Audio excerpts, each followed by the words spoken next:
संपन्नता की ओर बढ़ते कदम, परमात्मा इशारे। ओम शांति। हमारे इस पुरुषार्थी जीवन के दो लक्ष्य हैं।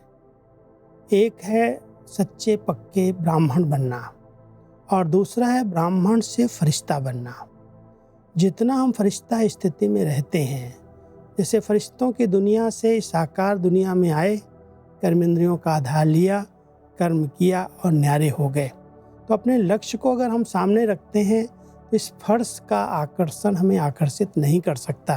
तो आज परमात्मा पिता हम बच्चों को विशेष इशारा दे रहे हैं। बच्चे, फरिश्तों की दुनिया में रहकर इस साकार दुनिया में कर्म करने के लिए आओ। कर्म किया, कर्मयोगी बने, फिर फरिश्ते बन जाओ। यही अभ्यास करते रहो। सदा यही स्मृति रहे कि मैं फरिश्तों की दुनिया में रहने वाला अव्यक्त फरिश्ता, फर्श निवासी नहीं, अर्श निवासी हूँ।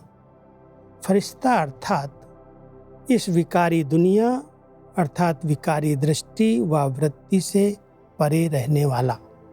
हम लोग समझते हैं फरिश्ता माना कोई अलग एक लाइट का शरीर है, आत्मा उस शरीर में उड़ रही है।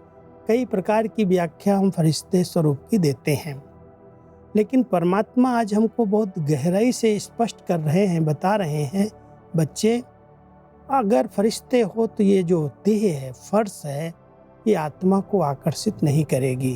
जैसे हम हैं ही अर्श निवासी, ऊंचे स्थान पर रहने वाले, कभी भी कोई विकारी दृष्टि, वृत्ति, स्मृति नहीं रह सकती। फरिश्ता माना संपूर्ण स्वच्छ, संपूर्ण पावन।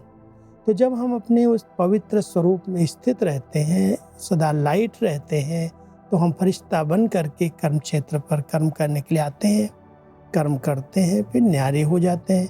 तो बार बार ये अभ्यास करना है कि मैं अभी इस फर्श का, इस दुनिया का रहने वाला नहीं, मैं तो केवल पार्ट बजाने के लिए आता हूँ। मेरा असली निवास स्थान अव्यक्त लोक है, अव्यक्त वतन है। हम अव्यक्त वतनवासी फरिश्ता हैं और इस साकार सृष्टि पर इस फर्श का आधार लिया, कर्म किया और फिर अर्श निवासी बन गए। तो ऐसा अभ्यास करते करते हम निरंतर कर्म योगी, सहज योगी बन जाएंगे, न्यारे रहेंगे और हल्के भी रहेंगे। ओम शांति।